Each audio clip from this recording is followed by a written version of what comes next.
सर्वांना नमस्कार. आजच्या या लेक्चरमध्ये आपण MPSC डिपार्टमेंटल PSI मुख्य परीक्षा यासाठी फॉरेन्सिक सायन्स व फॉरेन्सिक मेडिसिन याचे महत्त्वाचे प्रश्न आपण आजच्या या लेक्चरमध्ये पाहणार आहोत. या टेस्टमध्ये तुम्हाला एकूण 30 प्रश्न आहेत. आयोगाच्या पॅटर्न प्रमाणे एकूण 60 मार्काला. आपल्या सर्वांना माहित असेल मुख्य परीक्षेसाठी फॉरेन्सिक सायन्स, फॉरेन्सिक मेडिसिन, घटनास्थळ म्हणजे क्राइम सीन इन्व्हेस्टिगेशन हे सगळे पार्ट आपल्याला एकूण 60 मार्काला विचारले जातात. म्हणजे आपण म्हणू शकतो की 30 प्रश्न असतील 60 मार्कासाठी. मग आपण इथं आजच्या लेक्चरमध्ये आपण जे महत्त्वाचे प्रश्न असतील किंवा आपल्या सरावासाठी आपण या लेक्चरमध्ये टोटल 30 प्रश्न घेतलेले आहेत 60 मार्कासाठी. तर आपण त्याचं स्पष्टीकरण पाहूया. पहिला प्रश्न आहे बघा, प्रामुख्याने रासायनिक खतामध्ये वापरला जाणारा खालीलपैकी टिंब हा पदार्थ स्फोटक पदार्थामध्येही वापरला जातो. ठीक आहे, आपल्या सगळ्यांना माहिती आहे स्फोटके हा एक आपला फॉरेन्सिक सायन्स मधला महत्त्वाचा टॉपिक आहे. स्फोटकावरती बरेच प्रश्न आलेले आहेत. आपण PYQ पण आपल्या या YouTube चॅनलवरती अपलोड केलेले आहेत. तुम्ही पाहिले नसतील तर या स्फोटक पदार्थावरचे PYQ तुम्ही पाहून घेऊ शकता. तर बघा, असा कोणता पदार्थ आहे की जो रासायनिक खतामध्येही वापरला जातो शिवाय त्याचा उपयोग स्फोटक पदार्थामध्येही केला जातो. असा एखादा प्रश्न आला तर बघा खाली 4 ऑप्शन दिलेले आहेत. अ मध्ये म्हटलंय अमोनियम नायट्रेट, ब मध्ये आहे अमोनियम फॉस्फेट, क मध्ये आहे अमोनियम सल्फेट आणि ड मध्ये आहे सुपर फॉस्फेट. ठीक आहे, तर हे सगळे पदार्थ आपण रासायनिक खतामध्ये वापरतो आपल्या शेतामध्ये खत वगैरे टाकण्यासाठी. त्यापैकी जो अमोनियम नायट्रेट आहे, ठीक आहे, हा अमोनियम नायट्रेट काय करतो आपण या स्फोटक पदार्थामध्ये वापरतो. आता बघा इथे जर तुम्हाला तो पदार्थ माहित नसेल तर एक सिंपल लॉजिक आहे. जेवढे स्फोटक पदार्थ असतात त्या सर्व स्फोटक पदार्थांमध्ये नायट्रोजन कोणता घटक असतो? मुख्य नायट्रोजन हा मुख्य घटक असतो स्फोटक पदार्थामध्ये. तुम्ही कुठलेही स्फोटक पदार्थ बघून घ्या, त्यांच्यामध्ये हा नायट्रोजन हा एक मुख्य घटक असतो. मग बघा आता इथं खालचे पर्याय जर आपण पाहिले, इथं अमोनियम फॉस्फेट आहे, सुपर फॉस्फेट आहे, अमोनियम सल्फेट आहे. मग कोणता असा इथं आहे बघा पर्याय की त्याच्यामध्ये नायट्रेट किंवा नायट्रोजन सारखा शब्द आहे? तर अमोनियम नायट्रेट. मग आपण हा पर्याय निवडू शकता. त्यासाठी आपल्याला बेसिक माहिती पाहिजे, बरोबर आहे. तर त्याप्रमाणे आपल्याला समजा तो कुठलाही ऑप्शन माहित नसेल तर अशा इलिमिनेशन पद्धतीने आपण त्या उत्तरापर्यंत पोहोचू शकतो. दुसरा प्रश्न आहे बघा आपला, बंदुकीच्या दारूचे अंश शोधण्यासाठी वापरली जाणारी टिंब ही पद्धत अविनाशी म्हणजे तिला आपण म्हणतो नॉन डिस्ट्रक्टिव्ह टेक्निक आहे. तर आपण सगळ्यांनी पाहिलं असेल बंदुकीच्या दारूचे अंश शोधण्यासाठी ज्या वेगवेगळ्या चाचण्या वापरल्या जातात त्याच्यावरती आयोगाने प्रत्येक परीक्षेमध्ये प्रश्न विचारलेले आहेत. बऱ्यापैकी सगळे PYQ आपण या आपल्या YouTube चॅनलला अपलोड केलेले आहेत. कोणती टेस्ट कोणासाठी वापरली जाते आपण त्याच्यामध्ये स्पष्ट केलेलं आहे. तर अशी कोणती टेस्ट आहे बघा की जी आपण बंदुकीच्या दारूचे अंश शोधण्यासाठी वापरतो आणि ती टेस्ट अविनाशी म्हणजे त्याच्यामध्ये कोणतंही डिस्ट्रक्शन होत नाही, कोणताही विनाश होत नाही. ज्या आपण रासायनिक चाचण्या वापरतो त्या रासायनिक चाचण्यामध्ये आपल्याला दिलेला जो एक्झिबिट म्हणतो आपण त्याला किंवा आपला जो भौतिक पुरावा असतो तो भौतिक पुराव्यावरती आपण रसायन टाकल्यामुळं ते काय होतं, नाश पावतं किंवा त्याचं डिस्ट्रक्शन होतं. परंतु अशी एक टेस्ट आहे की त्या टेस्टमध्ये किंवा टेक्निक आहे त्या टेक्निकमध्ये आपण कुठलंही डिस्ट्रक्शन करत नाही. डायरेक्ट आपण त्या बंदुकीच्या जे दारूचे अंश मिळाले त्याच्यामध्ये कोणता घटक प्रेझेंट आहे आपण सांगू शकतो. मग बघा यांचे इंग्लिश नाव आहेत जेणेकरून आपल्याला महत्वाचे इंग्लिश नाव इथं ग्राह्य धरले जातात, ऑथेंटिकेट असतात म्हणून लिहिलेले आहेत. मराठी मध्ये मी त्यांचा अर्थ सांगतो. पहिला आहे बघा पर्याय, त्याला म्हणतो आपण AAS. AAS म्हणजेच काय आहे त्यालाच म्हणतो आपण इंग्लिशमध्ये ॲटॉमिक ॲब्सॉर्प्शन स्पेक्ट्रोस्कोपी. ठीक आहे, त्याचा शॉर्ट फॉर्म आहे AAS. आता मराठीमध्ये पण हे असंच लिहिलं जाणार आहे, इंग्लिशमध्ये फक्त मी स्पेलिंग लिहिलंय. काय आहे? ॲटॉमिक ॲब्सॉर्प्शन स्पेक्ट्रोस्कोपी, त्यालाच म्हणतो आपण AAS. दुसऱ्यामध्ये काय बघा NAA, त्यालाच म्हणतो आपण न्यूट्रॉन. ठीक आहे, न्यूट्रॉन ऍक्टिव्हेशन अनालिसिस हे इंग्लिश मधलं नाव आहे, न्यूट्रॉन ऍक्टिव्हेशन अनालिसिस. हे टेक्निक सुद्धा आपण वापरतो फॉरेन्सिक सायन्स मध्ये. नंतर तिसऱ्यामध्ये काय म्हटलंय क मध्ये सेमलाच म्हणतो आपण स्कॅनिंग इलेक्ट्रॉन मायक्रोस्कोप. इलेक्ट्रॉन मायक्रोस्कोपलाच आपण सूक्ष्मदर्शक असं म्हणतो. ठीक आहे, तर हा स्कॅनिंग इलेक्ट्रॉन मायक्रोस्कोप आहे तो अविनाशी आहे. ह्याच्यामध्ये कुठलंही डिस्ट्रक्शन होत नाही. जे आपलं सॅम्पल असेल ते सॅम्पल आपण या मायक्रोस्कोप मध्ये ठेवायचं आहे आणि त्याच्यामध्ये आपल्याला ग्राफ येतात. त्या ग्राफनुसार आपण बेरियम आहे, नायट्रेट आहे, ठीक आहे, किंवा इतर जे पदार्थ आहेत ते पदार्थ याच्यामध्ये आहेत का नाहीत या बंदुकीच्या दारूमध्ये आपल्याला सांगता येतं. चौथ्यामध्ये होतं केमिकल टेस्ट. मग आपण कोणकोणत्या केमिकल टेस्ट करतो? डर्मल नायट्रेट टेस्ट आहे, ठीक आहे. या सगळ्या टेस्टचा व्हिडिओ मी आपल्या या युट्यूब चॅनलला अपलोड केलेला आहे. प्लस आपलं सायन्स बाय दीपक कल्लोने ॲप आहे, त्याच्यामध्ये पण हे व्हिडिओ आहे. तर इथं आपला योग्य पर्याय तो म्हणजे सेम, म्हणजे स्कॅनिंग इलेक्ट्रॉन मायक्रोस्कोप. ही टेक्निक आपण नॉन डिस्ट्रक्टिव्ह टेक्निक म्हणून बंदुकीच्या दारूचे अंश शोधण्यासाठी आपण वापरू शकतो. ॲटॉमिक ॲब्सॉर्प्शन स्पेक्ट्रोस्कोपी आहे. ह्याच्यामध्ये जर समजा एखादा धातू असेल एखाद्या विषयामध्ये, ठीक आहे, विष आणि विषाचे प्रकार, त्याच्यामध्ये धातूजन्य विष आहेत. उदाहरणार्थ आर्सेनिक असेल, ठीक आहे, ज्याच्यामध्ये धातू म्हणजे मेटल प्रेझेंट असतात. असे मेटल शोधण्यासाठी आपण AS वापरू शकतो, ॲटॉमिक ॲब्सॉर्प्शन स्पेक्ट्रोस्कोपी. ब मध्ये काय म्हटलं होतं बघा? Neutron activation analysis, NAA. तर ज्या पदार्थामध्ये न्यूट्रॉन असतात त्यांचा आपण इथं चेक करण्यासाठी, म्हणजे उदाहरणार्थ समजा स्फोटक पदार्थ असतील, ठीक आहे, एक्सप्लोजिव्ह पदार्थ वगैरे म्हणतो आपण त्याला, किंवा रेडिओ ऍक्टिव्ह सबस्टन्स असतील, हे रेडिओ ऍक्टिव्ह सबस्टन्स किंवा एखाद्या पदार्थाचा आपल्याला त्याच्यामधले असले मेटॅलिक सबस्टन्स फाइंड आउट करण्यासाठी आपण हे न्यूट्रॉन ऍक्टिव्हेशन टेक्निक वापरू शकतो. आता इथं आपल्याला सेम म्हणजे स्कॅनिंग इलेक्ट्रॉन मायक्रोस्कोप हा ऑप्शन आपला तिसरा बरोबर आहे. पुढचा प्रश्न बघून घेऊ आपण. पुढचा प्रश्न आहे बघा, ओळख पटवण्यासाठी अंगुली मुद्रांचा उपयोग जगातील टिंबटिंब या देशाने सर्वप्रथम स्वीकारला. अंगुली मुद्रा हा आपल्या सिलेबस मधला अतिशय महत्वाचा टॉपिक आहे. बऱ्याच वेळेला अंगुली मुद्रावरती महत्वाचे प्रश्न विचारले गेलेले आहेत. प्रत्येक परीक्षेमध्ये याच्यावरती 1-2 प्रश्न हमखास असतात. मग बघा, साधारणपणे जनरल नॉलेज टाईपचा आपण याला प्रश्न म्हणू शकतो की जगातील कोणता देश आहे की त्या देशाने सर्वप्रथम अंगुली मुद्रांचा एखाद्या व्यक्तीची ओळख पटवण्यासाठी उपयोग केला. आपल्या सगळ्यांना माहित असेल, सुरुवातीला अल्फान्सो बटिलोन यांनी त्यांचं अँथ्रोपॉलॉजीचं किंवा बटिलोने सिस्टीम सांगितले होते. त्यामध्ये त्या व्यक्तीच्या शरीराचं मोजमाप घेतलं जायचं, ठीक आहे. परंतु ही मेथड काय अॅक्युरेट नव्हती. म्हणजे समजा एखाद्या व्यक्तीचं आपण मोजमाप घेतलं, पुन्हा त्याची उंची वाढली किंवा वजन वाढलं, काय वाढलं, तर तिथं बदल होऊ शकतो. परंतु अंगुली मुद्रामध्ये काही बदल होत नाही. आपल्या सगळ्यांना माहित असेल, जन्मल्यापासून ते मृत्यूपर्यंत जोपर्यंत त्याचे शरीर डिस्ट्रॉय होत नाही तोपर्यंत त्याच्या अंगुली मुद्रा आहे तशाच राहतात, ठीक आहे. म्हणजे हे जास्त ऑथेंटिकेट ॲक्युरेट पद्धत आहे. मग सर्वप्रथम कुणी याचा वापर स्वीकारला जगामध्ये? आपल्या सगळ्यांना माहिती आहे बघा, भारतामध्ये सर्वप्रथम जगातील पहिला अंगुली मुद्रा केंद्र स्थापन झालं होतं, ठीक आहे. 1897 साली सर एडवर्ड रिचर्ड हेनरी यांनी स्थापन केलं होतं, हे आपल्याला माहित असेल, बरोबर. तर विल्यम मार्शल वगैरे होते, यांनी बंगाल प्रांतामध्ये जे कॉन्ट्रॅक्ट करत होते, लोकांना घेत होते कामाला, त्यांच्या बोटांचे ठसे त्यांनी त्या कॉन्ट्रॅक्टवरती त्यांची ओळख म्हणून वापरले होते. त्याच्यामुळे भारत हे आपल्या इथं योग्य उत्तर आहे. तर रिचर्ड हेनरीनी त्यांची हेनरीची 10 बोटांची वर्गीकरण पद्धत पहिल्यांदा आपल्या भारतामध्ये स्थापन केली होती 1897 ला. आणि ती सिस्टीम नंतर स्कॉटलंड यार्ड या पोलीस सिस्टीमनी किंवा यांनी 1901 साली स्वीकारली. आधी आपल्या 1897 ला वर्गीकरणाची पद्धत चालू झाली होती, ठीक आहे. हे त्याच्या पाठीमागचे जनरल नॉलेज सांगते फक्त. तर अशा तऱ्हेने आपल्याला कुठल्याही प्रकारे एक प्रश्न आला तर जो टॉपिक आपण करतो त्या टॉपिकचं संपूर्ण बेसिक आपल्याला माहिती असेल तर प्रश्न कसाही आला तर आपल्याला कन्फ्यूज होण्याची गरज नसते. पुढचा प्रश्न बघून घेऊ आपण. शरीरावरील पोसट गोंधण्याची चिन्हे, ठीक आहे. एखाद्या व्यक्तीला बघा टॅटू काढण्याची वगैरे सवय असते शरीरावरती, हातावरती वगैरे. मग असे जे टॅटू मार्क्स असतात किंवा त्याला मराठीमध्ये म्हणतो आपण गोंधण्याची चिन्हे, ठीक आहे, हे तपासण्यासाठी टिंबटिंब किरणांचा वापर केला जातो. आता किरणांचा उपयोग पोलीस तपासामध्ये भरपूर होत असतो. प्रत्येक परीक्षामध्ये किरणावरती प्रश्न आलेलाच आहे.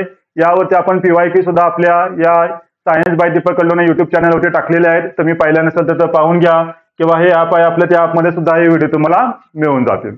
तर किरणामध्ये आपल्याला अतिनील किरणे, ठीक आहे, अवरक्त किरणे, नंतर एक्सरेज म्हणजे क्षय किरणे यांचा जास्त करून उपयोग होत असतो. मग आता हे गोंधण्याची चिन्हे असतात टॅटू मार्क्स, यांना आपण तपासण्यासाठी कुठले चिन्ह वापरू शकतो? तर अवरक्त किरणे, त्यांनाच आपण इन्फ्रारेड रेज किंवा IR रेज असं आपण म्हणत असतो इंग्लिशमध्ये, ठीक आहे. तर पर्याय क्रमांक ब हे याचं योग्य उत्तर आहे. पुढचा प्रश्न बघून घेऊ आपण. आपल्या माहितीचा तो आहे म्हणजे मॅकनॉटन नियम, ठीक आहे, टिंबटिंबशी संबंधित आहे. फॉरेन्सिक सायन्स मध्ये असे बरेचसे नियम आहेत, बरेचसे लॉज आहेत. ते लॉज वरती एखादा प्रश्न विचारला जाऊ शकतो, ठीक आहे. आता फॉरेन्सिक सायकोलॉजी मानसशास्त्र म्हणतो आपण, त्याच्या संबंधित हा प्रश्न आहे. MC मॅकनॉटन नावाचा एक व्यक्ती होता, ठीक आहे, त्या व्यक्तीशी संबंधित हा प्रश्न आहे. तर हा मॅकनॉटन किंवा असं लिहू शकतो आपण त्याला, थोडा टिंबाला आहे, MC मॅकनॉटन म्हणा. त्यांचा नियम आहे तो कशाशी संबंधित आहे? मध्ये म्हटलंय गुन्हेगारीचे स्वरूप, ब मध्ये आहे गुन्हेगाराची मानसिक विकलांगता, क मध्ये आहे गुन्ह्याचे स्वरूप आणि ड मध्ये आहे गुन्ह्याचे प्रमाण. आताच म्हटलं मी मानसशास्त्र याच्याशी संबंधित ही व्यक्ती आहे म्हणून काय तिथं पर्याय येईल आपला बरोबर तो म्हणजे ब, गुन्हेगाराची मानसिक विकलांगता. म्हणजे समजा एखाद्या व्यक्ती मानसिकदृष्ट्या विकलांग असेल, ठीक आहे, मेंटली रिटार्डेड म्हणतो आपण त्याला, ठीक आहे, तर अशा व्यक्तीने जर एखादा गुन्हा केला तर त्या व्यक्तीला त्याची शिक्षा होत नाही, असं याच्याशी संबंधित हा मॅकनॉटन नियम आहे. बरोबर आहे. परंतु ते मेडिकली दृष्ट्या आपल्याला प्रूव्ह करावं लागतं की तो व्यक्ती मानसिकदृष्ट्या विकलांग आहे आणि त्याला त्या कृत्याचं स्वरूप माहिती नव्हतं.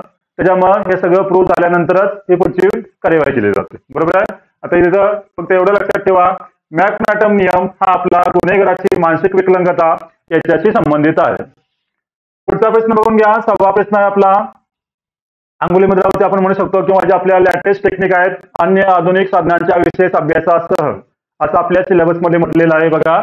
तर आरोपीच्या बोटांचे ठसे, ठीक आहे, त्यांनाच आपण अंगुली मुद्रा म्हणतो, तसेच त्याची छायाचित्रे म्हणजे फोटोग्राफ्स डिजिटल पद्धतीने साठवणूक करणारी प्रणाली टिंबटिंब या नावाने ओळखली जाते. ठीक आहे. तर आता जर एखादा प्रश्न आला तर बघा आपल्या सगळ्याला माहित आहे आरोपीच्या बोटांचे ठसे म्हटल्यानंतर सगळे आपल्याला इथं पर्याय क्रमांक म्हटलंय ऑफिसला टिक मार्क करू शकतात. ऑफिस म्हणजे काय आहे? ऑटोमेटेड फिंगरप्रिंट आयडेंटिफिकेशन सिस्टीम, माहित असेल तुम्हाला त्याचा लॉंग फॉर्म. बरोबर आहे. तर हे ऑफिस म्हणजे काय आहे? तर ऑटोमेटेड फिंगरप्रिंट आयडेंटिफिकेशन सिस्टीम म्हणतो आपण त्याला. ब मध्ये काय आहे? फॅक्ट्स म्हणजे fingerprint analysis and criminal tracking system किंवा ट्रेसिंग सिस्टीम. आणि ड मध्ये काय आहे? तर CODIS combined DNA index system, डीएनएच्या संबंधित आहे. मग राहिलं कोण? तर क राहिलं आपलं, त्याला म्हणतो आपण ॲम्बिस. ॲम्बिस म्हणजेच काय आहे बघा, त्याचा फुल फॉर्म आहे ऑटोमेटेड. ठीक आहे, ही पण ऑटोमॅटिक आहे म्हणून त्याला आपण ऑटोमेटेड म्हणतो. पुढे आहे एम म्हणजे मल्टी मॉडल. ठीक आहे. आणि बी आहे ते म्हणजे biometric identification system. Yes for system म्हणजेच काय? Automated multi modal biometric identification system, त्यालाच म्हणतो आपण थोडक्यात ॲम्बिस. तर या पद्धतीमध्ये काय केलं जातं? आरोपीच्या बोटाचे ठसे प्लस त्याची छायाचित्रे या सगळ्यांचं डिजिटल पद्धतीने आपण रेकॉर्डिंग करून ठेवलेलं आहे. आणि आपलं महाराष्ट्र हे भारतातील पहिलं राज्य आहे की ज्यांनी ॲम्बिस ही पद्धत लागू केलेली आहे. ठीक आहे. त्याच्यामुळे असा एखादा प्रश्न आपल्याला येऊ शकतो. अंगुली मुद्राशी संबंधित आहे, जनरल नॉलेजशी संबंधित आहे आणि अन्य आधुनिक साधने याच्याशी आपण त्याला संबंधित म्हणू शकतो. पुढचा प्रश्न बघून घेऊया आपण, तो म्हणजे 7वा प्रश्न आहे पेडॉलॉजी. ठीक आहे. पेडॉलॉजी या शास्त्रामध्ये टिंबटिंबचा अभ्यास केला जातो. ठीक आहे. जसं 2021 ला चिलोस्कोपी म्हणजे काय आलं होतं, त्याचप्रमाणे फॉरेन्सिक सायन्समध्ये जे वेगवेगळे ब्रँचेस आहेत, शाखा आहेत, त्या शाखाचं नाव आणि त्याच्यामध्ये कशाचा अभ्यास केला जातो असा आपल्याला एखादा प्रश्न हमखास येतो. मग बघा पेडॉलॉजी यामध्ये कशाचा अभ्यास केला जातो? अ मध्ये म्हटलंय केस, ब मध्ये आहे खडक, क मध्ये आहे माती आणि ड मध्ये आहे वनस्पती. तर सगळ्याला माहित असेल आपण जो केसांचा अभ्यास करतो त्याला आपण ट्रिकॉलॉजी असं म्हणतो. इंग्लिश मध्ये लिहितो मी, काय म्हणतो आपण त्याला? ट्रिकॉलॉजी. ठीक आहे. खडकांचा अभ्यास तुम्हाला माहितच असेल, भूगोल मधला प्रश्न आहे हा. आता इथं आपण पेडॉलॉजी मध्ये मातीचा अभ्यास करतो आणि वनस्पतीचा अभ्यास करणाऱ्या शास्त्राला वनस्पती शास्त्र असं म्हणतात किंवा त्याला इंग्लिश मध्ये बॉटनी असं म्हणतात. ठीक आहे. तर इथं ज्या शास्त्रामध्ये मातीचा अभ्यास केला जातो त्या शास्त्राला पेडॉलॉजी असं म्हणतात. ठीक आहे. पर्याय क्रमांक क इथं बरोबर आहे. पुढचा प्रश्न बघा, महाराष्ट्र पोलीस तक्रार प्राधिकरण यंत्रणा, त्यालाच म्हणतो आपण state police complaint authority SPCA, चे अध्यक्ष हे टिंबटिंब असतात. बरोबर आहे. महाराष्ट्र हे देशातील पहिलं राज्य आहे की त्यांनी SPCA म्हणजे स्टेट पोलीस कंप्लेंट अथॉरिटीची स्थापना केलेली आहे. त्याच्यामुळे आपल्याला हे परीक्षेच्या दृष्टिकोनातून महत्वाचं आहे. तर यांचे अध्यक्ष कोण असतात, त्यांचे सदस्य कोण असतात, अशा प्रकारचे आपल्याला प्रश्न येऊ शकतो एखादा. तर त्यांचे अध्यक्ष कोण असतात बघा, अ मध्ये म्हटलंय उच्च न्यायालयाचे विद्यमान मुख्य न्यायाधीश म्हणजे जे आता सध्याचे मुख्य न्यायाधीश आहेत उच्च न्यायालयाचे, महाराष्ट्र उच्च न्यायालयाचे, ते त्याचे अध्यक्ष असतात. ब मध्ये काय म्हटलंय? उच्च न्यायालयाचे माजी मुख्य न्यायाधीश. ठीक आहे. पुढे काय म्हटलंय? क मध्ये सर्वोच्च न्यायालयाचे विद्यमान न्यायाधीश, विद्यमान म्हणजे सध्याचे, आणि ड मध्ये सर्वोच्च न्यायालयाचे माजी न्यायाधीश.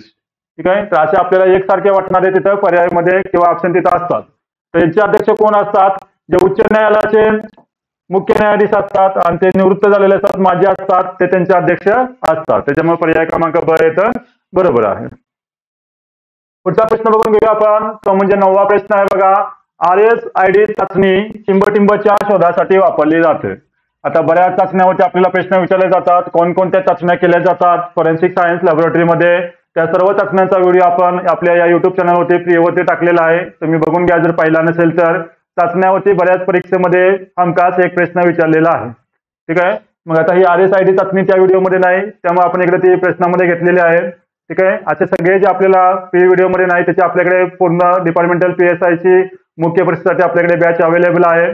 ठीक आहे, पुढे सांगेलच मी तुम्हाला, मुख्य परीक्षेचे आपल्याकडे संपूर्ण सिलेबसवरती बॅच अवेलेबल आहे. त्याचप्रमाणे आपण अशी टेस्ट सिरीजची पण बॅच आपल्याकडे अवेलेबल आहे. ठीक आहे, तुम्हाला पाहिजे असेल तर हे बघा ॲप दिलेलं आहे, सायन्स बाय दीपक कल्डोने. त्याची लिंक सुद्धा मी खाली डिस्क्रिप्शन बॉक्समध्ये दिलेली आहे. ॲप डाउनलोड करू शकता, तुम्ही फ्री व्हिडिओ पाहून घ्या, आवडलं तर तुम्ही पुढची प्रोसेस करू शकता. तर आता इथे बघा काय म्हटलंय, RSID चाचणीचा किंवा RSID चाचणी टिंबटिंब शोधण्यासाठी वापरली जाते.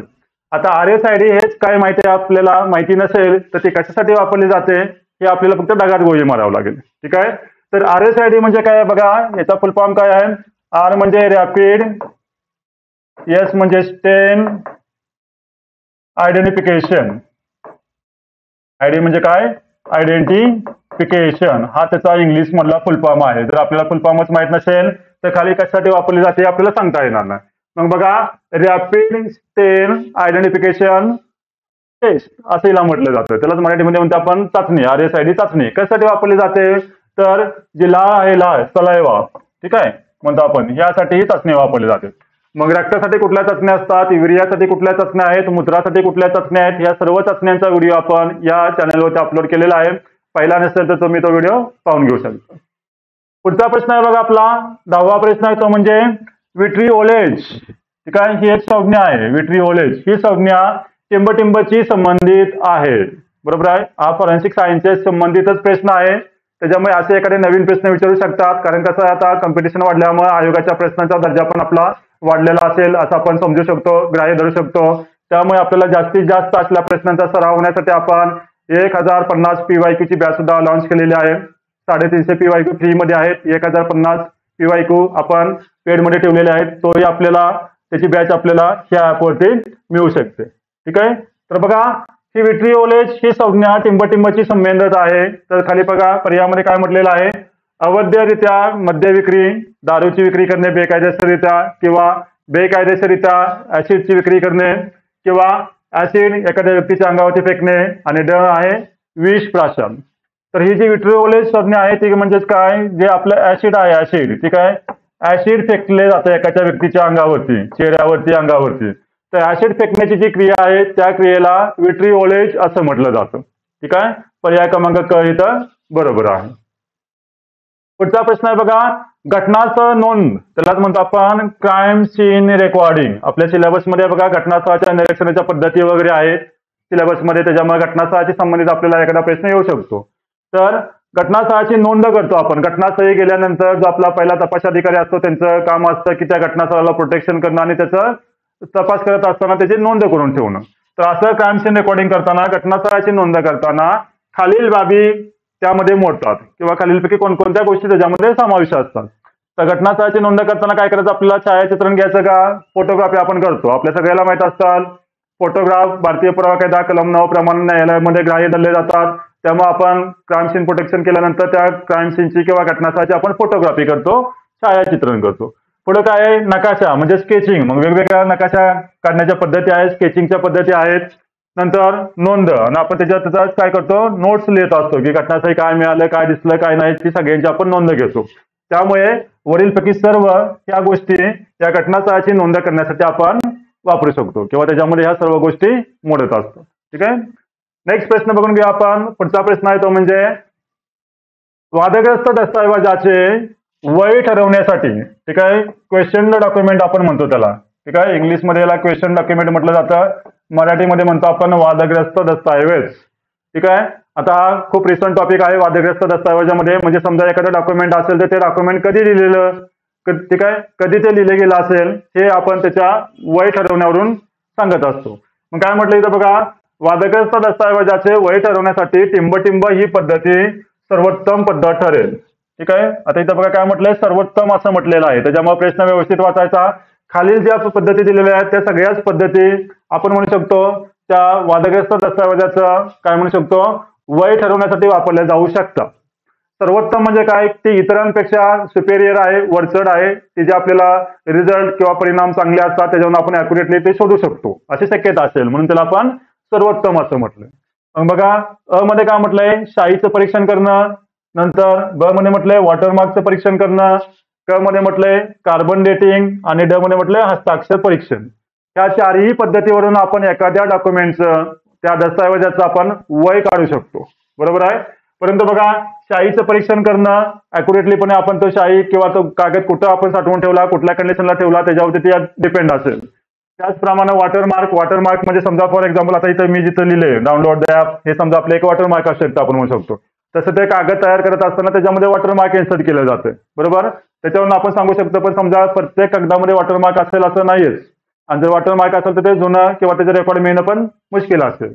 हस्ताक्षर म्हणजे जे आपलं रायटिंग आहे, हस्ताक्षर आहे, त्याचं पण परीक्षण करून आपण सांगू शकतो, पण ती पण पद्धत थोडीशी सर्वोत्तम नाही. त्यापैकी कार्बन डेटिंग आपल्या सगळ्यांना माहिती आहे, आपल्या सर्वांच्या शरीरामध्ये कार्बन हा घटक असतो, ठीक आहे. तर ह्या कार्बनचं डेटिंग करून त्याची डेट काढून आपण ते वादग्रस्त दस्तावेज कधी बनला हे आपण मोस्ट अॅक्युरेटली सांगू शकतो, म्हणून ह्या पद्धतीला आपण सर्वोत्तम पद्धत म्हणतो. मग आपलं उत्तर काय झालं, पर्याय क्रमांक क. तर बघा जे अन्य आधुनिक साधनं म्हटलंय असं फॉरेन्सिक सायन्समध्ये जास्त जे आपले टेक्नॉलॉजी वगैरे वापरले जाते किंवा असले प्रश्नांचा सराव होण्यासाठी आपण इकडे टेस्ट सिरीज बनवलेली आहे, प्लस आपण 1000 PYQ ची बॅच पण लॉन्च केलेली आहे, जेणेकरून तुमचा जास्तीत जास्त असल्या प्रश्नांचा सराव व्हावा. पुढचा प्रश्न बघून घेऊ आपण, 13वा प्रश्न बघा. वाहन अपघातात मिळून येणाऱ्या टायरच्या खुणांच्या बाबतीत खालीलपैकी कोणते विधान बरोबर नाही असं म्हटलेलं आहे, ठीक आहे. प्रश्न व्यवस्थित वाचत असतो, आयोगाची भाषा थोडीशी आपली फसवी असते, म्हणजे आपल्याला कन्फ्युज करणारी असते. आपण गडबडीमध्ये काय बरोबर आहे काय बरोबर नाही असं आपण पाहत नसतो आणि पर्यायाला टिक करतो. तर बघा ज्यावेळेस रोड ऍक्सिडेंट होतात, वाहन अपघात होत असतं, त्यावेळेस आपल्याला त्या रस्त्यावरती काय मिळतात, टायरचे मार्क मिळतात, त्याला आपण टायर मार्क किंवा स्किड मार्क असं म्हणत असतो. मग आता इथं टायरचे मार्क मिळाल्यानंतर त्यांच्या बाबतीत खालीलपैकी कोणतं विधान बरोबर नाही असं विचारलेलं आहे. त्यामध्ये काय म्हटलंय बघा, टायरचे कंपनी मार्क्स, ठीक आहे, काय म्हटलं, एक सारखे मिळू शकतील का, बरोबर आहे. कॉमन सेन्स वापरला तर आपण काय म्हणतो, कंपनी मार्क्स म्हणजे काय की समजा MRF चा टायर आहे तर सगळ्या MRF चे टायर समजा फॉर एक्झाम्पल आपण पडले मारुती डिझायर बोललो तर ते सगळ्यांचे मार्क्स आपले एक सारखे मिळतील MRF टायर वापरलेले, मग ते एक सारखे मिळू शकतील आपल्याला, बरोबर. पुढे काय म्हटलंय, टायरचे थेड मार्क्स एक सारखे मिळू शकतील. थेड मार्क्स जे असतात टायरचे कंपनी एक सारखे असेल तर त्या सर्व कंपनीचे मार्क्स एक सारखे मिळू शकतील. पुढे काय म्हटलंय, टायरचे ट्रॅक मार्क्स एक सारखे मिळू शकतील. ट्रॅक मार्क म्हणजे काय, त्या रस्त्यावरून जाताना जो आपला निशाण उडतोय त्याला आपण ट्रॅक मार्क म्हणतो, मग ते पण एक सारखे मिळू शकतील जर एक कंपनीचे असतील आणि एक सारखी गाडी असतील तर. क मध्ये काय म्हटलं होतं बघा, टायर झिजलेल्याचे मार्क्स एक सारखे मिळू शकतील. आता हे मिळू शकतील का, टायर झिजलेल्याचे आता प्रत्येक जणाच्या गाडी वापरण्यावरती आहे, कोणत्या रस्त्यावर वापरली, कशी वापरली, टायर किती जुना आहे, किती नवा आहे, त्याप्रमाणे हे जे टायर झिजलेल्याचे मार्क्स असतील ते मार्क्स आपल्याला एकसारखे मिळू शकणार नाहीत. म्हणजेच हे विधान बरोबर नाही, म्हणजेच हे विधान चुकीचं आहे. इथे काय म्हटलं, आपल्याला काय विचारले, कोणते विधान बरोबर नाही. तर प्रत्येक टायर झिजलेल्याचे मार्क आपल्याला एकसारखे मिळणार नाहीत. प्रत्येक गाडीचे टायर झिजण्याची प्रक्रिया ही वेगवेगळी असेल, त्याच्यामुळे एकसारखा आपल्याला मार्क मिळणार नाहीत. त्या मार्क्सला आपण म्हणतो वैयक्तिक मार्क किंवा यांनाच म्हणतो आपण इंडिव्हिज्युअल कॅरेक्टरिस्टिक्स. आणि बाकीचे 3 मार्क्स होते अ, ब आणि ड, त्यांना आपण क्लास कॅरेक्टरिस्टिक्स म्हणतो, म्हणजे ते एका समूहाने मिळतात म्हणून त्यांना आपण क्लास कॅरेक्टरिस्टिक्स म्हणतो. आता हे टायर झिजण्याचं त्या वैयक्तिक गाडीवरती त्या टायरावरती अवलंबून आहे, त्याच्यामुळे आपण याला वैयक्तिक मार्क किंवा इंडिव्हिज्युअल मार्क्स असं आपण त्यांना म्हणत असतो. आपण हँडरायटिंग मध्ये किंवा बाकीच्या सगळ्या गोष्टीमध्ये आपण या इंडिव्हिज्युअल कॅरेक्टरिस्टिक्स वरून त्याच्या वैयक्तिक मार्क्स वरूनच आपण सांगतो की ते मार्क्स किंवा ते रायटिंग त्या हस्ताक्षर त्या व्यक्तीचं आहे किंवा नाहीये. तर इथं आपला बरोबर पर्याय आहे तो म्हणजे पर्याय क्रमांक क, हे विधान बरोबर नाही. पुढचा प्रश्न बघून घेऊया आपण, घटनास्थळाचा निरीक्षण करण्याचा किंवा तपास करण्याच्या पद्धतीवरती आहे. तर काय म्हटलं इथं बघा, मोकळ्या मैदानाच्या ठिकाणी, ठीक आहे, घडलेल्या घटनास्थळाची किंवा घटनास्थळाचे निरीक्षण करण्यासाठी खालीलपैकी टिंब पद्धत वापरली जाते. आता घटनास्थळ माहिती आपल्याला एकतर बंदिस्त जागेमध्ये म्हणजे रूम मध्ये खोलीमध्ये मिळू शकतं किंवा मोकळ्या जागेमध्ये, त्यालाच आपण इनडोअर क्राईम सीन पहिल्याला आणि दुसऱ्याला आउटडोअर क्राईम सीन म्हणतो. मग या आउटडोअर क्राईम सीन मध्ये म्हणजेच मोकळ्या मैदानावरती जर एखादा गुन्ह्याची घटना घडली असेल, त्याचा आपल्याला तपास करत असताना, निरीक्षण करत असताना खालीलपैकी कोणती पद्धत वापरली जाते? अ मध्ये म्हटले पट्टे पद्धत, ब मध्ये आहे विभागणी पद्धत, क मध्ये आहे चक्राकार पद्धत आणि ड मध्ये आहे वरील सर्व. ठीक आहे. तर घटनास्थळाच्या निरीक्षणाच्या पद्धती कोणत्या असतात, कशा असतात, हे आपण आपल्याकडे बॅचमध्ये संपूर्णपणे सांगितलेलं आहे. घटनास्थळाचा तपास कसा करतो आपण, कोणत्या स्टेप्स असतात, त्यामध्ये काय केलं जातं, कोणती पद्धत कुठं वापरतो आपण, त्या पद्धतीमध्ये काय असतं, हे संपूर्ण आपण आपल्या बॅचमध्ये विश्लेषण केलेलं आहे. तर जर मोकळं मैदान असेल तर त्यावेळेस आपल्याला पट्टे पद्धत, विभागणी पद्धत, चक्राकार पद्धत या सगळ्याच पद्धती वापरतो. त्याच्यामुळे पर्याय क्रमांक ड हे आपलं योग्य उत्तर आहे, वरीलपैकी सर्व. पुढचा प्रश्न बघा, टेलिफोरेन्सिक टेक्नॉलॉजी. ठीक आहे, इंग्लिशमध्ये पण लिहिलं येतं टेलिफोरेन्सिक टेक्नॉलॉजी. आता ही जे आपण म्हणतो अन्य आधुनिक साधनं, त्याच्यामध्ये असला प्रश्न येऊ शकतो. तर टेलिफोरेन्सिक टेक्नॉलॉजी टिंबसाठी वापरली जाते. फॉरेन्सिक मध्ये नवीन नवीन टेक्नॉलॉजी येत आहेत आता किंवा आहेतच सुरुवातीपासून. तर त्या टेक्नॉलॉजीमध्ये जसं आपल्याला आयोगानेच म्हटलंय, अन्य आधुनिक साधनांच्या विशेष अभ्यासासह आपल्या सिलेबसमध्ये दिलेलं आहे. तर अशी जी एक टेक्नॉलॉजी आहे टेलिफोरेन्सिक म्हणतो आपण त्याला, ही टेक्नॉलॉजी टिंबसाठी वापरली जाते. कशासाठी वापरली जाते? आता टेली म्हटलंय म्हणून ते काय म्हटलंय, टीव्ही पाहण्यासाठी. ठीक आहे. आता एखादा असतो सिंपल पर्याय त्याच्यामध्ये. ब मध्ये काय म्हटलंय, दूरवरील घटनास्थळाच्या विश्लेषणासाठी. ठीक आहे. क मध्ये काय, भौतिक दुव्याच्या विश्लेषणाचा रिपोर्ट बनवण्यासाठी. आणि ड मध्ये आहे भौतिक दुवे लॅबमध्ये पाठवण्यासाठी. ठीक आहे. मग टेलिफोरेन्सिक कधी वापरलं जातं बघा, तर पर्याय क्रमांक ब येथे बरोबर आहे. जर एखादं घटनास्थळ दूरवरती असेल आणि ते आपले फॉरेन्सिक एक्सपर्ट समजा लॅबमध्ये असतील, तर ते काय करतात, लॅबमध्ये बसून जो प्रत्यक्षात घटनास्थळी गेलेला आहे तिथून या टेलिफोरेन्सिक टेक्नॉलॉजीद्वारे ते लॅबमधून त्यांना डायरेक्शन देऊ शकतात, मार्गदर्शन करू शकतात की बाबा हा पुरावा महत्वाचा आहे, त्या ठिकाणी शोधा, इकडे शोधा, तिकडे शोधा.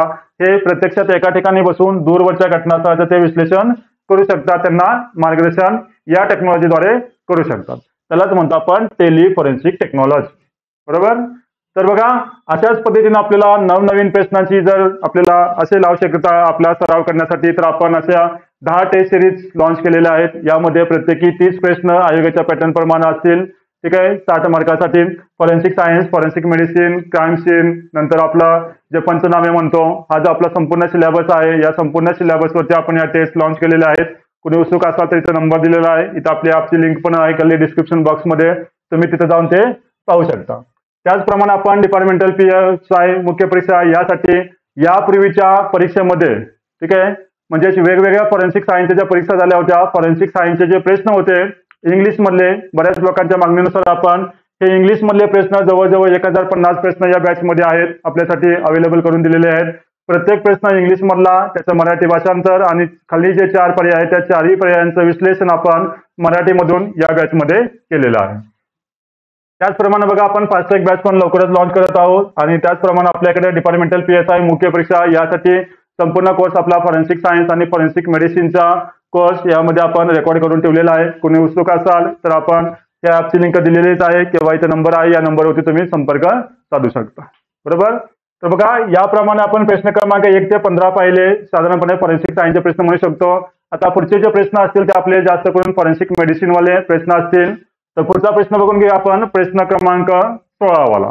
तर हा प्रश्न काय म्हणतोय बघा, मृत्यूपूर्व भाजणे या संदर्भात खालीलपैकी टिंब हे विधान योग्य नाही. काय म्हटलं, हे विधान योग्य नाही म्हणजेच काय आहे, चुकीचं आहे. आपल्याला माहिती आहे भाजून एखाद्या व्यक्तीचा मृत्यू होतो. मग समजा एखाद्या व्यक्तीचा भाजल्यामुळे मृत्यू झाला की आधीच मृत्यू झाला होता नंतर त्याला भाजवलं, ठीक आहे, म्हणजे जाळलं असेल, तर त्या मृत्यूपूर्व भाजण्यामध्ये कोणतं विधान बरोबर नाही बघा. अ मध्ये काय म्हटलंय, मृत्यूपूर्व जर भाजलं तर त्या व्यक्तीच्या अंगावरती फोड दिसून येतात, हे विधान बरोबर आहे. ठीक आहे. एखाद्या व्यक्तीला जर जखम झाली आपण पाहतो आपल्या हाताला वगैरे किंवा जिथं आपल्याला भाजलं त्या ठिकाणी फोड दिसून येतात. ब मध्ये काय म्हटलंय, त्या व्यक्तीच्या श्वसन मार्गात धूर किंवा काजळी यासारखे पदार्थ दिसून येतात. व्यक्ती जिवंत असल्यामुळे श्वासोश्वास घेतल्यामुळे काय होणार आहे, जो धूर आहे किंवा काजळी आहे त्याच्या नाकावाटे त्याच्या श्वसन मार्गामध्ये आपल्याला दिसून येऊ शकतं.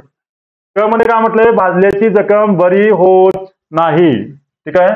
आता इथे काय म्हटलंय, मृत्यूपूर्व भाजणे, तर त्याला भाजल्यानंतर त्याला जखम झाली आणि तो व्यक्ती जिवंत असेल तर त्याची जखम बरी होत असते. त्याच्यामुळे हे विधान आपलं चुकीचं आहे आणि हेच आपलं उत्तर आहे. आणि खाली काय म्हटलंय, रक्तामध्ये शुद्ध ऑक्सिजन नसतो. बरोबर आहे. तो काय करतो, भाजल्यामुळे धूर आत गेल्यामुळे श्वसन मार्गामुळे, आणि धुरामध्ये कार्बन डायऑक्साईड असतो आपल्याला माहित आहे, त्याच्यामुळे त्याच्या रक्तामध्ये शुद्ध ऑक्सिजन आपल्याला नसणार आहे, मिळणार नाहीये. त्याच्यामुळे हे पण विधान बरोबर आहे. इथं काय म्हटलं त्यांनी, कोणतं विधान योग्य नाही, तर त्या व्यक्तीची जखम बरी होत नाही हे विधान आपलं चुकीचं आहे. त्याची जखम बरी होत असते. त्याच्यामुळे पर्याय क्रमांक क इथं बरोबर उत्तर आहे. पुढचा प्रश्न बघून घेऊया आपण. विष बाधेच्या घटनेमधील विषेरा टिंबटिंबमध्ये जतन केला जातो. विष आणि विषाचे प्रकार हे आपल्या सिलेबसमध्ये महत्वाचा टॉपिक आहे. ठीक आहे, आपल्या बॅचमध्ये आपण संपूर्ण विषाचे प्रकार कोणते आहेत, कुठल्या प्रकारामध्ये काय केलं जातं, तो विष कोणत्या ठिकाणी अफेक्ट करतो बॉडीवरती, त्याचं आपण विश्लेषण कसं करतो, कोणत्या चाचण्या करतो, हे संपूर्ण आपण तिथे सांगितलेलं आहे. तर बघा, आपल्याला विष बाधा झाल्यानंतर काय करतो, त्या व्यक्तीचा जर मृत्यू झाला तर पोस्टमॉर्टम करत असताना डॉक्टर विषेरा त्याचा कट करत असतात. आणि आपल्याला सगळ्यांना माहिती, आपण हा विषेरा रासायनिक विश्लेषणासाठी आपण फॉरेन्सिक सायन्स लॅबोरेटरीला पाठवत असतो. मग अशा वेळी त्या सिव्हिल हॉस्पिटल पासून ते फॉरेन्सिक सायन्स लॅबोरेटरीला नेऊपर्यंत त्या विषाऱ्याला आपल्याला जतन करून ठेवावं लागतं. ठीक आहे, मग तो व्यवस्थितपणे जतन करून ठेवण्यासाठी आपण खालीलपैकी कुठलं द्रावण इथं वापरतो किंवा केमिकल वापरतो. अ मध्ये म्हटले 10% फॉर्मॅलिन, ब मध्ये आहे 20% फॉर्मॅलिन, ब मध्ये आहे ऍसिडचे द्रावण आणि ड मध्ये आहे मिठाचे द्रावण. तर शक्यतो आपण या विष बाधेच्या घटनामधील जो विषार असतो तो मिठाच्या द्रावणामध्ये आपण त्याला जतन करून ठेवतो. ठीक आहे, पर्याय क्रमांक ड इथं बरोबर आहे. आपण ऍसिड वगैरे वापरत नाही, कारण का काही प्रकारचे विष असतात की त्याच्यामध्ये ऍसिडचं प्रमाण असतं, त्याच्यामुळे आपण हे तिथं वापरत नाही. खास करून जेव्हा विष बाधेमधला विषार असतो तेव्हा मिठाचं द्रावण आपण इथं वापरू शकतो. पुढचा प्रश्न बघून घेऊ आपण. बघा, पुढचा प्रश्न आहे, कृत्रिम जखमा करण्यासाठी. ठीक आहे, जखमा जे असतात, जखमा त्यापैकी जी कृत्रिम म्हणजे स्वतः जखम करण्यासाठी प्रामुख्याने टिंब हे वापरले जाते. ठीक आहे, जखमा आणि जखमांचे प्रकार हा आपल्यासाठी महत्वाचा टॉपिक आहे. त्याचप्रमाणे विष आणि विषाचा प्रकार हा सुद्धा एक महत्वाचा टॉपिक आहे. तर आपल्या सगळ्यांना माहित असतं बघा, बऱ्याच वेळेला पोलीस स्टेशनला अशा घटना येतात की दोघा व्यक्तीची भांडणं झाल्यानंतर एखादी व्यक्ती जखमा करते स्वतःच आणि येत असते आणि सांगत असते की मला या व्यक्तीनं अशा जखमा केल्या. मग फॉरेन्सिक मेडिसिन मध्ये स्वतः केलेल्या जखमा आणि इतरांनी केलेल्या जखमा हा आपल्याकडे टॉपिक महत्वाचा आहे, आणि जखमांचे प्रकारही महत्वाचे आहेत, ते सुद्धा आपण आपल्या बॅचमध्ये कव्हर केलेले आहेत. तर बघा, अशी जर एखादी कृत्रिम जखम करायची असेल तर त्यासाठी ही व्यक्ती कोणता पदार्थ वापरू शकतो. अ मध्ये म्हटलंय मार्किंग नट, ब मध्ये आहे अॅकोनाइट, क मध्ये आहे नक्स ओमिका आणि ड मध्ये आहे डिजिटॅलिस. तुम्हाला माहित असेल हे सगळे वनस्पतीजन्य विष आहेत. बरोबर आहे, विष आणि विषाच्या प्रकारामध्ये पण आपण याची डिटेल माहिती दिलेली आहे. तर समजा कृत्रिम जखम करायची असेल एखाद्या व्यक्तीला तर त्यावेळेस तो व्यक्ती मार्किंग नट हे वापरत असतो. मार्किंग नट हे धोबी लोक सुद्धा वापरत असतात, जे आपण कपडे टाकतो डोळ्याला त्या कपड्यावरती मार्किंग करण्यासाठी वापरतात, म्हणून त्याला आपण मार्किंग नट असं म्हणत असतो. मग हे जे वनस्पतीजन्य आहेत विष, त्यांच्यामध्ये कोणता ऍक्टिव्ह पदार्थ असतो, त्यांचं बॉटनिकल नाव किंवा वनस्पतीजन्य जे आपण म्हणतो सायंटिफिक नाव, वैज्ञानिक नाव काय आहे, हे सगळं नाव वगैरे आपण सगळं आपल्या या बॅचमध्ये आपण स्पष्टीकरण करून सांगितलेलं आहे. पुढचा प्रश्न आहे बघा, मार्पॅनोमॅनिया. ठीक आहे, मार्पॅनोमॅनिया म्हणजेच टिंब होय. ठीक आहे, असले संज्ञा आपल्याला विचारले जाऊ शकतात. मग मार्पोनोमॅनिया म्हणजे काय, जसं आपण क्लिप्टोमॅनिया म्हणतो तसंच अशी एक सायकोलॉजिकल डिसऑर्डर आहे. ठीक आहे, किंवा अशी एक पद्धत आहे तर त्याला आपण मार्पोमॅनिया म्हणतो. तर यामध्ये नक्की काय केलं जातं, तर त्या व्यक्तीला मॉर्फिनची भीती किंवा मॉर्फिन, ठीक आहे, जे अंमली पदार्थ आपला त्या मॉर्फिनची त्या व्यक्तीला भीती वाटते. ठीक आहे, ब मध्ये काय म्हटलंय मॉर्फिनचे अरेक्शन, आणि क मध्ये काय म्हटलंय मेडिसिनची भीती, आणि ड मध्ये आहे मॉर्फिनवर उपचार. तर मार्पोमॅनिया म्हणजेच काय, तर त्या व्यक्तीला मॉर्फिन हे जे ड्रग्स आहे, अंमली पदार्थ आहे, त्याची घेण्याची सवय लागलेली असते, ऍडिक्शन झालेलं असतं, त्यालाच म्हणतो आपण मार्पोमॅनिया. पर्याय क्रमांक ब येथे बरोबर उत्तर आहे. ठीक आहे, पुढचा प्रश्न आहे बघा आपला, विषबाधेच्या बाबतीत वैश्विक प्रतिविष. ठीक आहे, प्रतिविष म्हणजेच काय, त्याला इंग्लिशमध्ये म्हणतो आपण अँटीडोट. म्हणजे समजा एखाद्या व्यक्तीने विष घेतलं आणि ते व्यक्ती जिवंत असेल तर त्याला उपचार करण्यासाठी आपण त्या विषावरती परिणाम करणारा जो पदार्थ देतो त्याला आपण प्रतिविष किंवा अँटीडोट म्हणतो. अँटीडोट म्हणजे इंग्लिश मध्ये काय, की असा सबस्टन्स की तो काउंटरॅक्ट करतो त्या पॉयझनच्या इफेक्टला. ठीक आहे, ज्या विष आहे त्या विषाच्या परिणामाला तो रोखतो, त्याला आपण प्रतिविष असं म्हणतो. मग युनिव्हर्सल अँटीडोट किंवा वैश्विक प्रतिविष आपण कुणाला म्हणतो, की कोणत्याही प्रकारचं जर त्यांनी विष घेतलं, ठीक आहे, आता हे अँटीडोट ज्या प्रकारचं विष घेतलं त्या प्रकारचं आपण अँटीडोट देत असतो. ठीक आहे, आणि त्या विषाच्या सिम्पटम्स वरून जे प्रकारचं विष घेतलं जातं त्यामध्ये विशिष्ट प्रकारचे लक्षणं किंवा सिम्पटम्स दिसतात. ते कोणते दिसतात, कसे दिसतात, हे आपण आपल्या बॅचमध्ये पूर्णपणे सविस्तर सांगितलेलं आहे. तर मग जे विशिष्ट प्रकारचं विष आहे त्या विषयानुसार त्याला वेगवेगळे अँटीडोट दिले जातात. परंतु हा जो वैश्विक अँटीडोट किंवा प्रतिविष आहे ते तुमचं कोणत्याही प्रकारचं विष असू द्या त्या विषयावरती हा अँटीडोट चालू शकतो. ठीक आहे. मग त्या युनिव्हर्सल अँटीडोट मध्ये काय काय येतं, तर मॅग्नेशियम ऑक्साईड येतं, कोळसा, त्यालाच आपण ऍक्टिव्हेटेड कार्बन म्हणतो. ठीक आहे. ऍक्टिव्हेटेड झालेला जो कोळसा असतो तो कोळसा, टॅनिक ऍसिड जे काही चहामध्ये वगैरे असतं, हे सर्व गोष्टी आपण वापरतो. त्याच्यामुळे वरीलपैकी सर्व पर्याय क्रमांक ड हे याचं योग्य उत्तर आहे. बरोबर. पुढचा प्रश्न बघूया आपण. बघा, पंचनाम्यावरती आहे. खालीलपैकी टिंबटिंब या प्रकरणात मॅजिस्ट्रेट इन्क्वेस्ट केला जातो. बरोबर आहे. मॅजिस्ट्रेटचा इन्क्वेस्ट, पोलीस इन्क्वेस्ट, करोनर्स इन्क्वेस्ट. ठीक आहे. हे सगळे आपले इन्क्वेस्टचे टाइप्स असतात, हे तुम्हाला माहित असतील. बघा, मग त्यापैकी मॅजिस्ट्रेटचा इन्क्वेस्ट असतो तो कोणत्या घटनेमध्ये केला जातो किंवा कोणत्या घटनेमध्ये केला जात नाही, असे प्रश्न आलेच. तर आता इथं प्रश्न विचारलेला आहे कोणत्या घटनेमध्ये केला जातो. तर बघा, अ मध्ये म्हटले पुरलेले प्रेत उकरून काढणे. ठीक आहे. जर संशयित पुरलेला प्रेत असेल तर सीआरपीसी कलम 176 प्रमाणे आपण त्याला परत उकरून बाहेर काढतो. बरोबर. सगळ्याला माहित असेल प्रोव्हिजन. किंवा पोलीस कोठडीमध्ये जर एखाद्याचा मृत्यू झाला, ठीक आहे, ब मध्ये म्हटलंय, आणि क मध्ये म्हटलंय हुंडाबळी, तर या तिन्ही घटनेमध्ये मॅजिस्ट्रेटचा इन्क्वेस्ट केला जातो. त्याच्यामुळे वरीलपैकी सर्व हे आपलं उत्तर बरोबर असेल. पुढचा प्रश्न बघून घेऊया आपण. भारतामध्ये पोलीस तपासातील, ठीक आहे, पहिली शवविच्छेदन पोस्टमॉर्टम हे आपल्यासाठी महत्वाचा एक टॉपिक आहे. बघा, शवविच्छेदन, ठीक आहे, कोणत्या कलमानुसार केलं जातं, कशासाठी केलं जातं, कुठल्या कारणासाठी केलं जातं, पोस्टमॉर्टम रिपोर्ट काय असतो, हे सगळं आपल्याला या ठिकाणी महत्वाचं असतं या टॉपिकमध्ये. तर भारतामध्ये पोलीस तपासातील पहिली शवविच्छेदन प्रक्रिया टिंबटिंब या ठिकाणी करण्यात आली. कोणत्या ठिकाणी केली होती? जनरल नॉलेजचा टाईपचा प्रश्न आपण समजू शकतो आपल्या माहितीचं. मुंबई, चेन्नई, दिल्ली, कलकत्ता. तर पहिली जी पोस्टमॉर्टम किंवा शवविच्छेदन प्रक्रिया होती ही चेन्नईमध्ये करण्यात आली होती. त्याच्यामुळे पर्याय क्रमांक ब इथं योग्य उत्तर आहे. बरोबर. पुढचा प्रश्न आहे बघा आपला, मृत्यू आणि मृत्यूची लक्षणे त्यावरचा. हृदयाचे रक्ताभिसरण बंद पडणे हे ओळखण्यासाठी टिंबटिंब ही चाचणी वापरली जाते. बरोबर आहे. आपल्याला माहिती आहे मृत्यू या प्रकरणामध्ये एखाद्या व्यक्तीचा मेंदू बंद पडला, हृदय बंद पडला आणि श्वसनक्रिया बंद पडली तर त्या व्यक्तीचा मृत्यू होतो. मग त्यापैकी जर एखाद्या व्यक्तीचं हृदय बंद पडल्यामुळे त्याचं रक्ताभिसरण बंद पडतं, हे ओळखण्यासाठी खालीलपैकी कोणती चाचणी वापरली जाते? तर यामध्ये आपण आयकार्ड चाचणी वापरतो, मॅग्नस चाचणी वापरतो आणि डायफेनस चाचणी वापरतो. त्याच्यामुळे वरीलपैकी सर्व हे आपलं पर्याय क्रमांक ड हे आपलं योग्य उत्तर आहे. ठीक आहे. पुढचा प्रश्न बघून घेऊ आपण. कॅपे कोरोनरी ही संज्ञा टिंबटिंबची संबंधित आहे. अशा बऱ्याचशा संज्ञा आहेत फॉरेन्सिक सायन्समध्ये, त्याच्यामुळे अशा संज्ञावरती आपल्याला प्रश्न येऊ शकतो की आता इथं काय विचारलेलं आहे, कॅपे कोरोनरी ही संज्ञा टिंबटिंबची संबंधित आहे. आता कॅपे म्हटल्यानंतर बघा आता खाली पर्याय काय दिलेत. हॉटेलमधील अन्न विष बाधेमुळे होणारा मृत्यू. समजा एखादा व्यक्ती हॉटेलमध्ये गेला, तिथं तो जेवला आणि त्याला विष बाधा झाली आणि त्याचा जर मृत्यू झाला असं इथं म्हटलंय. त्याचा अर्थ ब मध्ये काय म्हटलंय, घरामधील अन्न विष बाधेमुळे होणारा मृत्यू. समजा एखाद्याच्या घरामध्ये अन्न असेल ते खाल्ल्या विष बाधा झाली असेल त्याच्यामुळे मृत्यू झाला तर त्याचा याचा अर्थ होऊ शकतो. क मध्ये काय म्हटलंय, घशात अन्नाचे कण अडकून होणारा मृत्यू. ड मध्ये काय आहे, घशात कापूस अडकून होणारा मृत्यू.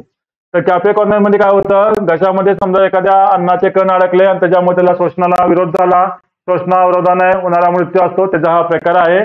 पर्याय क्रमांक क येथे बरोबर आहे. ठीक आहे. गॅगिंग मध्ये काय केलं जातं, घशामध्ये कापूस अडकून किंवा असं एखाद्या कापसाचा बोळा नंतर कपड्याचा बोळा अडकून त्याचा मृत्यू झाला तर त्याला आपण गॅगिंग म्हणतो.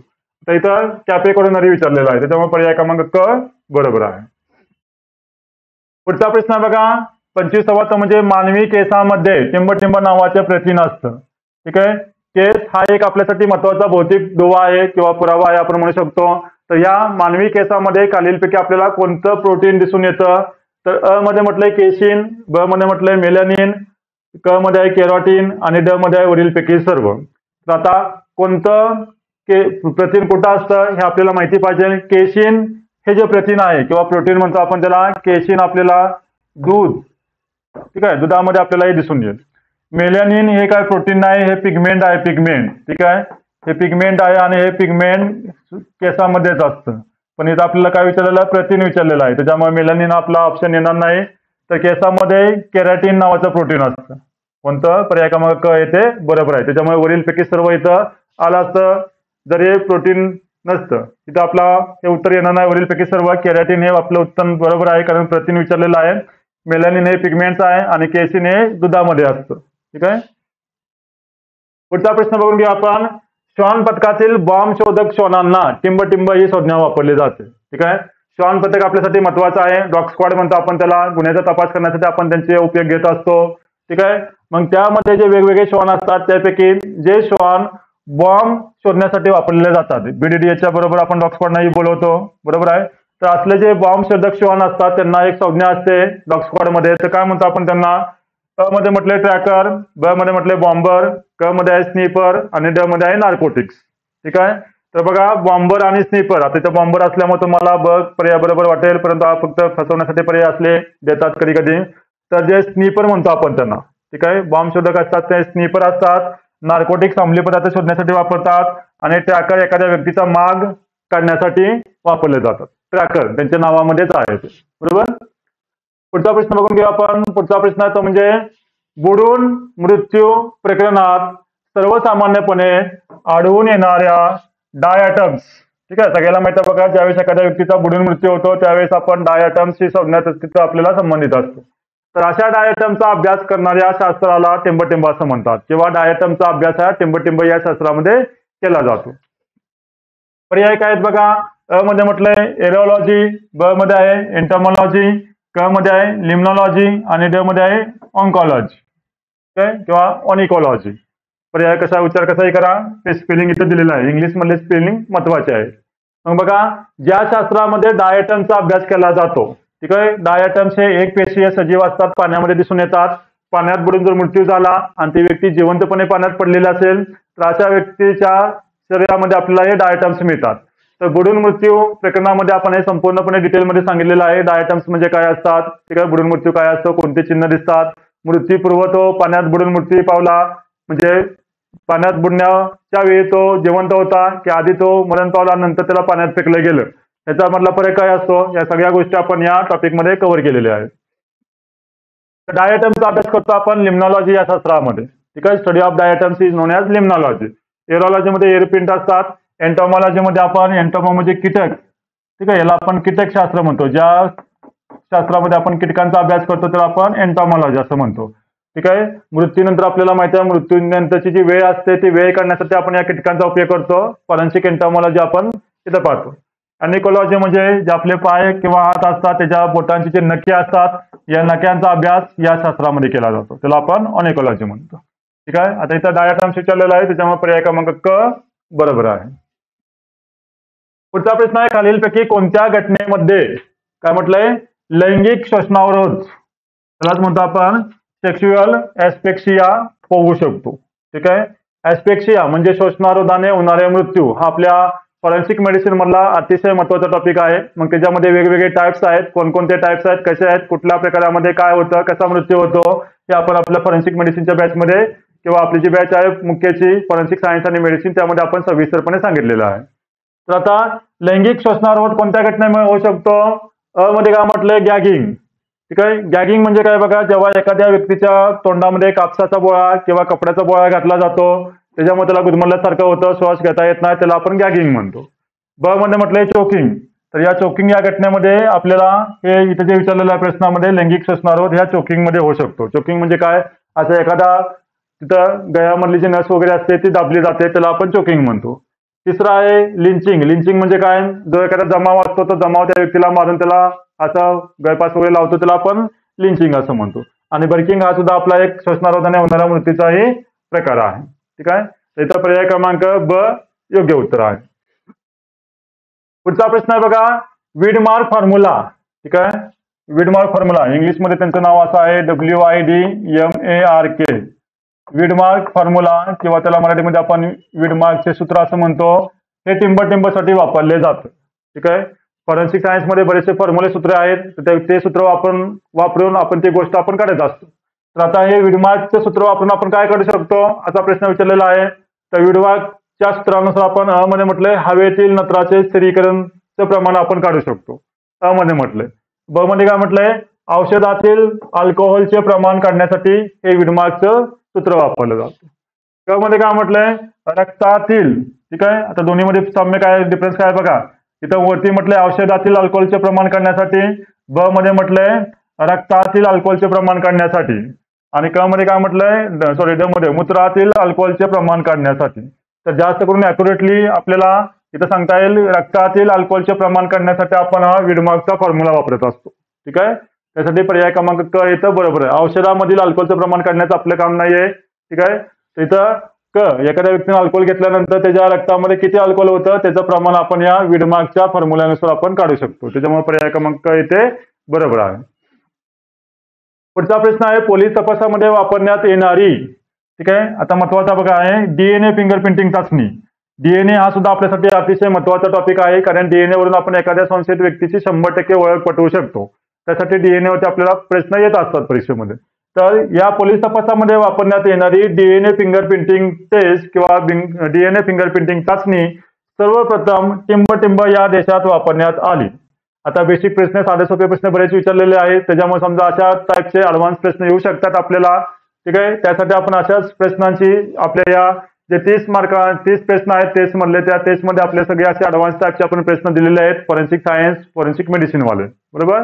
तर या डीएनए फिंगरप्रिंटिंगचा पहिल्यांदा कुठल्या देशामध्ये वापर करण्यात आला, तर इंग्लंड या देशामध्ये. ठीक आहे. अलेक्स जेफ्री यांनी 1984 साली सुरुवातीला डीएनए फिंगरप्रिंटिंग चाचणी वापरली होती. ठीक आहे. तर मग डीएनए म्हणजे काय, डीएनएचा शोध कुणी लावला, डीएनएचा रचनेचा शोध कुणी लावला, डीएनए फिंगरप्रिंटिंग टेस्टचा शोध कुणी लावला, कुठे लावला, कसा लावला, भारतामध्ये कुठलं तंत्रज्ञान वापरलं जातं, हे सगळं आपण आपल्याकडे फॉरेन्सिक सायन्सची, ठीक आहे, डिपार्टमेंटल पीएससाठी मुख्य परीक्षेसाठी फॉरेन्सिक सायन्स आणि फॉरेन्सिक मेडिसिनची बॅच अवेलेबल आहे. या संपूर्ण बॅचमध्ये आपण तो सिलेबस आपण एक्सप्लेन केलेला आहे. ठीक आहे. यानंतर आपण एक लेक्चर अपलोड करणार आहे की आपल्याला परीक्षेच्या दृष्टिकोनातून फॉरेन्सिक सायन्सची कशी तयारी करायची आहे. तिथं आपण आपल्या या बॅचमध्ये कुठले कुठले टॉपिक आहेत, कसे आहेत, हे संपूर्ण माहिती आपण सांगणार आहोत. ठीक आहे. तर बघा फॉरेन्सिक मेडिसिनची बॅच आहे आपल्याकडे. त्याचप्रमाणे आपण 1000 PYQ जे के फॉरेन्सिक सायन्स डिपार्टमेंटल PSI मुख्य परीक्षा सोडून इतर परीक्षेमध्ये जे प्रश्न विचारले होते ते सगळे प्रश्न इंग्लिश मधले आपण या बॅचमध्ये आपल्याला अवेलेबल करून दिलेले आहेत आपला जास्तीत जास्त सराव होण्यासाठी. ठीक आहे. त्याचप्रमाणे आपण आता जे आपण 30 प्रश्नाची टेस्ट घेतली होती, या प्रकारे आपण अशा 10 टेस्ट सिरीज लॉन्च केलेले आहेत. आणि विशेष म्हणजे या सर्व टेस्ट सिरीजचं 4ही पर्यायांच्या विश्लेषणासहित आपण व्हिडिओ सुद्धा तुम्हाला याच बॅचमध्ये 10 टेस्ट सिरीज आणि हे 10 व्हिडिओ आपल्याला या बॅचमध्ये आपल्याला मिळून जातील. तर जर कोणी एखादा उत्सुक असेल तर बघा इथं आपलं सायन्स बाय दीपक कलडोने नावाचे ॲप आहे, तुम्ही ते डाउनलोड करू शकता. त्याची लिंक डिस्क्रिप्शन बॉक्समध्ये दिलेली आहे, किंवा कोणाला एखाद्याला कॉन्टॅक्ट करायचा असेल तर इथे नंबर पण दिलेला आहे. या नंबरवरती तुम्ही अधिक माहितीसाठी संपर्क साधू शकता. ठीक आहे. तर आजचं हे लेक्चर तुम्हाला कसं वाटलं, प्रश्नांची क्वालिटी कशी वाटली, हे तुम्ही नक्की खाली कमेंट करून सांगा.